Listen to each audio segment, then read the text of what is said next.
Hi hello ನಮಸ್ಕಾರ, welcome back to my channel Cricket Tricks. ನಾನು ನಿಮ್ಮ ವಿಜಯ್ ಸಿಂಹ. ವಿಡಿಯೋ ಶುರು ಮಾಡೋದಕ್ಕಿಂತ ಮುನ್ನ ಯಾರ್ಯಾರು ಚಾನಲ್ ನೋಡ್ತಿದ್ದೀರಾ ಎಲ್ಲರೂ ಸಬ್ಸ್ಕ್ರೈಬ್ ಮಾಡ್ಕೊಳ್ಳಿ. ಫಸ್ಟು ನೀವು ಎಷ್ಟು ಸಬ್ಸ್ಕ್ರೈಬ್ ಮಾಡ್ಕೊತೀರಾ ನಮ್ಗೆ ಅಷ್ಟು ಮೋಟಿವೇಶನ್ ಕೊಡುತ್ತೆ ಇನ್ನೂ ಹೆಚ್ಚು ವೀಡಿಯೋಸ್ ಮಾಡೋದಕ್ಕೆ. ನಾವೆಲ್ಲರೂ ವರ್ಲ್ಡ್ ಕಪ್ ಗೆದ್ದಿರೋ ಖುಷಿಲಿರ್ತೀವಿ, ಸಿಕ್ಕಾಪಟ್ಟೆ ಅಂದರೆ ಸಿಕ್ಕಾಪಟ್ಟೆ ಖುಷಿ ಇರುತ್ತೆ. ಅಂಥ ಮಿರಾಕಲ್ ಅಂತ ಮ್ಯಾಜಿಕಲ್ಲಿ ಗೆದ್ದುಬಿಡ್ತೀವಿ ಆ ಮ್ಯಾಚ್ನ ಅಗೇನ್ಸ್ಟ್ ಸೌತ್ ಆಫ್ರಿಕಾ. ಆ ಮ್ಯಾಚಲ್ಲಿ ವಿರಾಟ್ ಕೊಹ್ಲಿ ಅವರಿಗೆ ಮ್ಯಾನ್ ಆಫ್ ದಿ ಮ್ಯಾಚ್ ಅಂತ ಕೂಡ ಕೊಡ್ತಾರೆ. ಸ್ಟಾರ್ಟಿಂಗ್ ಫ್ರಮ್ ದ ಗೇಮ್ 1 ಆಮೇಲಿಂದ ಸೆಮಿಫೈನಲ್ವರೆಗೂ ನಮಗೆ ವಿರಾಟ್ ಕೊಹ್ಲಿ ಅವ್ರ ಕಾಂಟ್ರಿಬ್ಯೂಷನ್ ಕಾಣಿಸಿರಲ್ಲ, ಬಟ್ ಫೈನಲ್ ಪಂದ್ಯದಲ್ಲಿ ಕಾಣಿಸುತ್ತೆ. ಅದು ಸಿಕ್ಕಾಪಟ್ಟೆ ಲಾಸ್ಟಲ್ಲಿ ತುಂಬ ಚೆನ್ನಾಗಿ ಆಕ್ಸಿಲೇಟ್ ಮಾಡಿಬಿಟ್ಟು ಒಂದು ರೆಸ್ಪೆಕ್ಟಬಲ್ ಸ್ಕೋರ್ 176 ಹೊಡೆಯೋ ತನಕ ಕರ್ಕೊಂಡು ಹೋಗಿದ್ದೆ ವಿರಾಟ್ ಕೊಹ್ಲಿ. ಆ್ಯಂಕರಿಂಗ್ ಮಾಡ್ಕೊಂಡು ಕರ್ಕೊಂಡು ಹೋಗಿದ್ದು ಅಂತ ಹೇಳಿದ್ರು ತಪ್ಪಾಗಕ್ಕೆ ಸಾಧ್ಯನೇ ಇಲ್ಲ. ಅಷ್ಟು ಚೆನ್ನಾಗಿ ಪರ್ಫಾರ್ಮೆನ್ಸ್ ಕೊಡ್ತಾರೆ. ಅವ್ರಿಗೆ ಮ್ಯಾನ್ ಆಫ್ ದಿ ಮ್ಯಾಚ್ ಅಂತ ಕೂಡ ಕೊಡ್ತಾರೆ. ಸಂಭ್ರಮಿಸ್ತಿರ್ತೀವಿ ನಾವೆಲ್ಲರೂ. ಆ ಟೈಮಲ್ಲಿ ವಿರಾಟ್ ಕೊಹ್ಲಿ ಅವರು ಒಂದು ಅನೌನ್ಸ್ಮೆಂಟ್ ಕೊಡ್ತಾರೆ. ಏನಪ್ಪ ಅಂತಂದರೆ, ಇದೇ ನಂದು last T20 match, I am getting retired from T20s ಅಂತ ಹೇಳ್ತಾರೆ. ಅದಾದ್ಮೇಲಿಂದ ಅವತ್ತು ಪ್ರೆಸ್ ಕಾನ್ಫರೆನ್ಸ್ ಕೂಡ ನಡೆಯುತ್ತೆ. ಆ ಪ್ರೆಸ್ ಕಾನ್ಫರೆನ್ಸಲ್ಲಿ ರೋಹಿತ್ ಶರ್ಮಾ ಅವರು ಕೂಡ ಒಂದು ಅನೌನ್ಸ್ಮೆಂಟ್ ಕೊಡ್ತಾರೆ. ಏನಂತಂದರೆ, ಇದೇ ನಂದು ಲಾಸ್ಟ್ T20, ನಾನು ಕೂಡ T20 ಫಾರ್ಮ್ಯಾಟಿಂದ ರಿಟೈರ್ಡ್ ಆಗ್ತಾ ಇದ್ದೀನಿ ಅಂತ. ಅದರ ನೆಕ್ಸ್ಟ್ ದಿನ ಇನ್ನೊಂದು ಸ್ಫೋಟಕ ಸುದ್ದಿ ಬರುತ್ತೆ. ರವೀಂದ್ರ ಜಡೇಜಾ ಅವರು ಹೇಳ್ತಾರೆ, ನಾನು T20ಇಂದ ರಿಟೈರ್ಮೆಂಟ್ ತೊಗೊತಾ ಇದ್ದೀನಿ ಅಂತ. ಹೆಂಗೆ ತಡ್ಕೊಳ್ಳೋದು ಸ್ವಾಮಿ ಜೀವ ಈ ಥರ ಆಗೋದ್ರೆ? It was like shocking, breaking, ಎಲ್ಲ ಥರ ಶಾಕಿಂಗ್ ನ್ಯೂಸ್, ಬ್ರೇಕಿಂಗ್ ನ್ಯೂಸ್, ಎಲ್ಲ ಥರ ನ್ಯೂಸ್. ಅದು ತಡ್ಕೊಳ್ಳೋದು ತುಂಬ ಕಷ್ಟ, ಎಸ್ಪೆಷಲಿ ಆಸ್ ಎ ಕ್ರಿಕೆಟ್ ಅಭಿಮಾನಿಯಾಗಿ. ನಮಗೆ ವರ್ಲ್ಡ್ ಕಪ್ ಗೆದ್ದಿದ್ದಾರೆ ನಾವು ಖುಷಿ ಪಡಬೇಕಾ, ಅಥವಾ ಈ 3 ಲೆಜೆಂಡ್ನ ನಾವು ಇನ್ನು ಮುಂದೆ T20ನಲ್ಲಿ ನೋಡೋಕ್ಕಾಗಲ್ಲ ಅಂತ ದುಃಖ ಪಡಬೇಕಾ ಗೊತ್ತಾಗ್ತಿಲ್ಲ.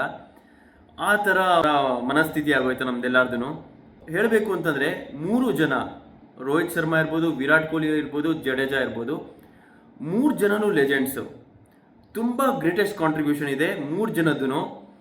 ಈ 3 ಜನನು ವರ್ಲ್ಡ್ ಕಪ್ ಫೈನಲ್ ಆಗ್ತಿದ್ದಂಗೆ ರಿಟೈರ್ಮೆಂಟ್ ತೊಗೊತಾರೆ ಅಂತ ನಾವ್ಯಾರೂ ಅಪೇಕ್ಷಿರಲಿಲ್ಲ. ಒಂದೇ ಸತಿ 3 ವಿಕೆಟ್ ಬಿದ್ದೋಗುತ್ತೆ ಅಂತ. ಇನ್ಫ್ಯಾಕ್ಟ್ ಹೇಳಬೇಕು ಅಂತಂದರೆ, ನಾನು ಇನ್ನೊಂದು ವಿಕೆಟ್ ಎಕ್ಸ್ಪೆಕ್ಟ್ ಮಾಡಿದ್ದೆ, ಮೊಹಮ್ಮದ್ ಶಮಿ ಅವ್ರದ್ದು. ಇದುವರೆಗೂ ಅವ್ರದ್ದು ಅನೌನ್ಸ್ಮೆಂಟ್ ಏನೂ ಬಂದಿಲ್ಲ. ಇನ್ ಫ್ಯೂಚರಲ್ಲಿ ನೋಡಬೇಕಾಗತ್ತೆ ಅವ್ರದ್ದು ಅನೌನ್ಸ್ಮೆಂಟ್ ಬರ್ಬಹುದಾ ಅಂತ. ಇದು ಯಾಕೆ ಅಂತ ನಾನು ಮುಂದೆ ಹೇಳ್ತಾ ಹೋಗ್ತೀನಿ. ಬಟ್ ಇವ್ರು 3 ಜನ ರಿಟೈರ್ಮೆಂಟ್ ಯಾಕೆ ತೊಗೊಂಡ್ರು? ಅವರಾಗವರೇ ತಗೊಂಡಿದ್ದ, ಅಥವಾ ಬೇರೆ ಏನೋ ಸುದ್ದಿ ಇವ್ರ ಕಿವಿಗೆ ಬಿದ್ದು ಇವರು ರಿಟೈರ್ಮೆಂಟ್ ತೊಗೊಳೋದಕ್ಕೆ ಅದು ಪ್ರಚೋದನೆ ಮಾಡ್ತಾ, ಅದೆಲ್ಲ ನೋಡ್ತಾ ಬರೋಣ. ರೋಹಿತ್ ಶರ್ಮಾ ಅವ್ರದ್ದು T20 ರೆಕಾರ್ಡ್ಸ್ ನೋಡ್ತಾ ಬರೋಣ ನಾವು.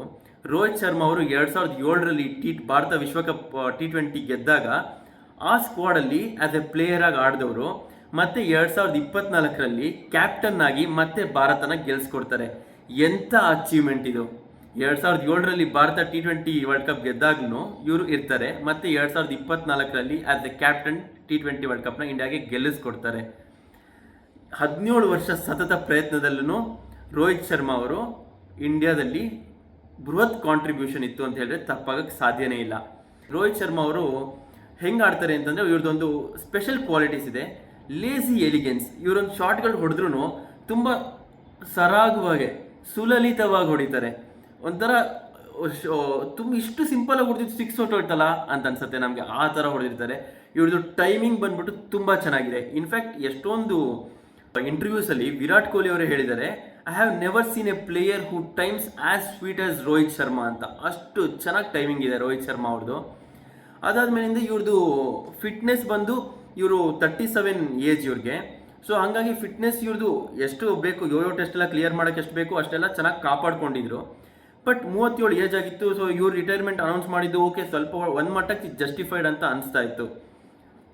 ಬಟ್ ವಿರಾಟ್ ಕೊಹ್ಲಿ ಅವ್ರದ್ದು ರಿಟೈರ್ಮೆಂಟು ಜಸ್ಟಿಫೈ ಆಯ್ತಾ ಇಲ್ವಾ ನಂಗೆ ನಿಜವಾಗ್ಲೂ ಗೊತ್ತಿಲ್ಲ. ಎಸ್, ಒಳ್ಳೆ ಫೇರಿ ಟೇಲ್ ಎಂಡ್ ಸಿಕ್ತು, ಭಾರತ ವಿಶ್ವಕಪ್ ಗೆದ್ರು, ಅದ್ರ ಜೊತೆಗೆ ಎಂಡ್ ತೊಗೊಂಡ್ರು. But Virat Kohli still had ಅವ್ರದ್ದು ಕಾಂಟ್ರಿಬ್ಯೂಷನ್ ಅಥವಾ ಅವ್ರದ್ದು ಪ್ಯಾಷನ್ ಟುವರ್ಡ್ಸ್ ಕ್ರಿಕೆಟ್. ಅದಾದ್ಮೇಲಿಂದ ಅವರಲ್ಲಿ ಇರೋ ಜೋಶ್ ಕಮ್ಮಿ ಆಗಿಲ್ಲ. ಅವ್ರು ಇನ್ನೂ ಒಂದು 2 ವರ್ಷ ಆಡ್ಬೋದಾಗಿತ್ತು ಟೀಮ್ ಇಂಡಿಯಾಗೆ. 2026 after 2026 T20 world cup retirement ತೊಗೊಂಡಿದ್ದರೆ ಒಳ್ಳೇದಾಗ್ತಿತ್ತು ಟೀಮ್ ಇಂಡಿಯಾಗೆ. ಬಟ್ ಎನಿವೇಸ್, ಇವಾಗ ಇವ್ರು 3 ಜನನು ಡಿಸೈಡ್ ಮಾಡಿಬಿಟ್ರು. ಅದಕ್ಕಿಂತ ಮುಂಚೆ T20 ವರ್ಲ್ಡ್ ಕಪ್ ಸ್ಟಾರ್ಟ್ ಆಗಿ, ಅಥವಾ T20 ವರ್ಲ್ಡ್ ಕಪ್ ಸ್ಟಾರ್ಟ್ ಆಗೋಕ್ಕಿಂತ ಮುಂಚೆ ಗೌತಮ್ ಗಂಭೀರ್ ಅವ್ರದ್ದು ಇಂಟರ್ವ್ಯೂ ಆಗುತ್ತೆ.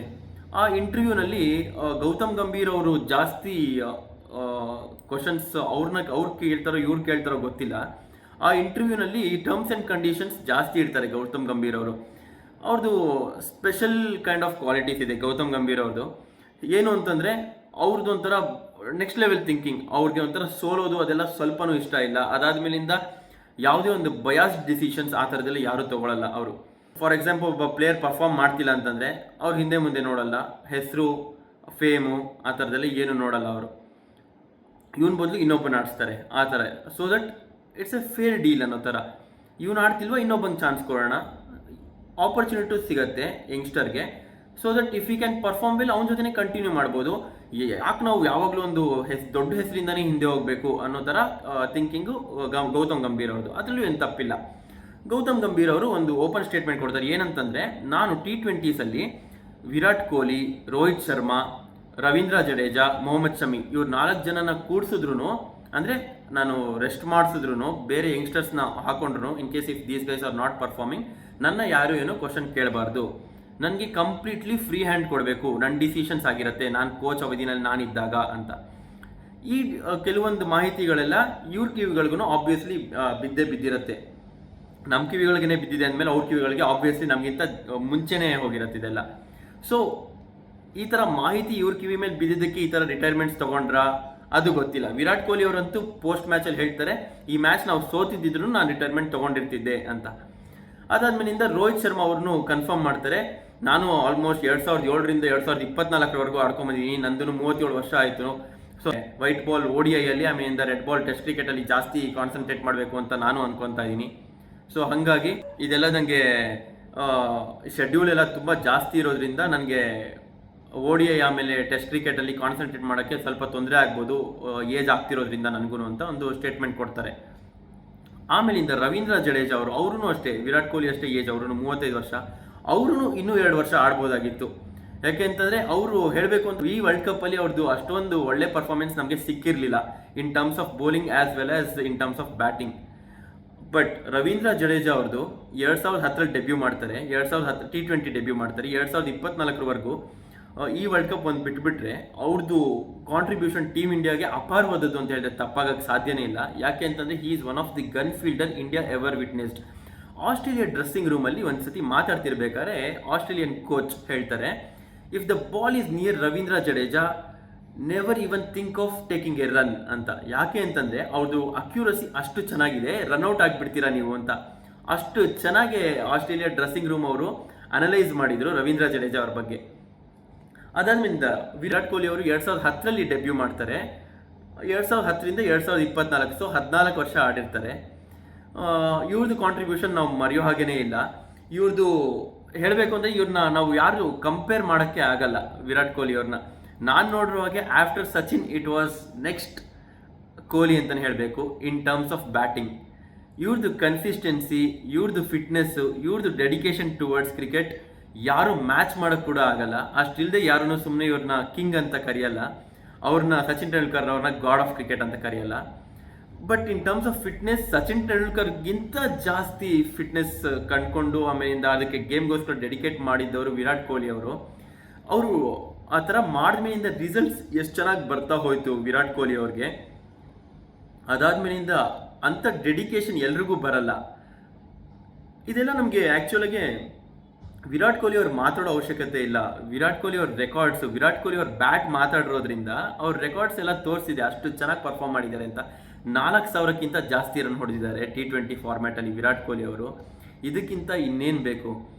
ಇಂಥ ಪ್ಲೇಯರ್ ಎಲ್ಲ ಡಿಕೆಡ್ಗೆ ಒಬ್ಬರು ಅಷ್ಟೇ.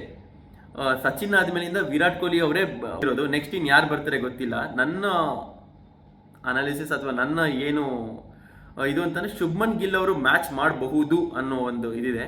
ಬಟ್ ಅವ್ರು ಬಿಟ್ಟರೆ ಬೇರೆ ಯಾರು ಮಾಡ್ತಾರೋ ಗೊತ್ತಿಲ್ಲ. ಬೇರೆ ಯಾರು ಮಾಡಿದ್ರು ಟೀಮ್ ಇಂಡಿಯಾಗೆ ಅದು ತುಂಬ ಉತ್ತಮನೇ. ಬಟ್ ಸಚಿನ್ ನೆಕ್ಸ್ಟ್ ಬಂದಿರೋದು ವಿರಾಟ್ ಕೊಹ್ಲಿ ಅವರು ಅಂತ ಹೇಳಿದ್ರೆ ತಪ್ಪಾಗಕ್ಕೆ ಸಾಧ್ಯನೇ ಇಲ್ಲ. ಇದಾದ್ಮೇಲಿಂದ ನಮಗೆ ರೋಹಿತ್ ಶರ್ಮಾ ಅವ್ರದ್ದು ಕ್ಯಾಪ್ಟನ್ಸಿ ನಾವು ನೋಡ್ತಾ ಬಂದ್ವಿ. ದೆರ್ ವಾಸ್ ನೋ ಪ್ರೆಷರ್, ಅಷ್ಟು ತುಂಬ ಕಾಮಾಗಿ ಹ್ಯಾಂಡಲ್ ಮಾಡಿದ್ರು ರೋಹಿತ್ ಶರ್ಮಾ ಅವರು. ಕ್ಯಾಪ್ಟನ್ಸಿ ಪ್ರೆಷರ್ ಅನ್ನೋ ಸ್ವಲ್ಪ ಕೂಡ ಅವ್ರಿಗೆ ತಲೆಗೆ ಹತ್ತಲಿಲ್ಲ. ಅಷ್ಟು ಚೆನ್ನಾಗಿ ಕಾಮಾಗಿ ಕೂಲಾಗಿ ಹ್ಯಾಂಡಲ್ ಮಾಡ್ಕೊಂಡ್ಬಂದರು. 3 ಮುತ್ತು ರತ್ನ ಹವಳ ಅಂತ ಹೇಳಿದ್ರೆ ತಪ್ಪಾಗಕ್ಕೆ ಸಾಧ್ಯನೇ ಇಲ್ಲ. ಅಷ್ಟು ಚೆನ್ನಾಗಿ ನಮ್ಮ ಟೀಮ್ ಇಂಡಿಯಾಗೆ ಕಾಂಟ್ರಿಬ್ಯೂಷನ್ ಇತ್ತು ಈ 3 ಲೆಜೆಂಡ್ಸ್ದು. ರೋಹಿತ್ ಶರ್ಮಾ ಆಗಿರ್ಬೋದು, ವಿರಾಟ್ ಕೊಹ್ಲಿ ಆಗಿರ್ಬೋದು, ಜಡೇಜಾ ಆಗಿರ್ಬೋದು. ಇವ್ರದ್ದು ಎಲ್ಲರದ್ದು ಕಾಂಟ್ರಿಬ್ಯೂಷನ್ಗೆ ನಾವು ಒಂದೇ ಒಂದು ಹೇಳೋಕ್ಕಾಗೋದು ಥ್ಯಾಂಕ್ ಯು ಅಂತ. Big thanks to all 3 of the legends. Yes, ಇದೇ ಥರ ವಿಡಿಯೋಸ್ ಬರ್ತಾ ಇರುತ್ತೆ, ನೋಡಿ ಎಲ್ಲರೂ ಚೆನ್ನಾಗಿ ಸಬ್ಸ್ಕ್ರೈಬ್ ಮಾಡ್ಕೊಳ್ಳಿ. ಅದು ನಮಗೆ ಇನ್ನೂ ಜಾಸ್ತಿ ವಿಡಿಯೋಸ್ ಮಾಡೋದಕ್ಕೆ ಮೋಟಿವೇಟ್ ಆಗುತ್ತೆ. Yes, thank you for watching. ಇನ್ನು next India versus Zimbabwe series ನಡೀತಾ ಇದೆ, ಅದರದ್ದು ಶಾರ್ಟ್ಸ್ ಇನ್ನೊಂದು ಸ್ವಲ್ಪ ಹೊತ್ತಲ್ಲೇ ಬರುತ್ತೆ. ಎಲ್ಲರೂ ಇದೇ ಥರ ಕಂಟಿನ್ಯೂಸ್ ಆಗಿ ಸಪೋರ್ಟ್ ಮಾಡ್ತಾ ಬರ್ತಾರೆ. Thanks for watching.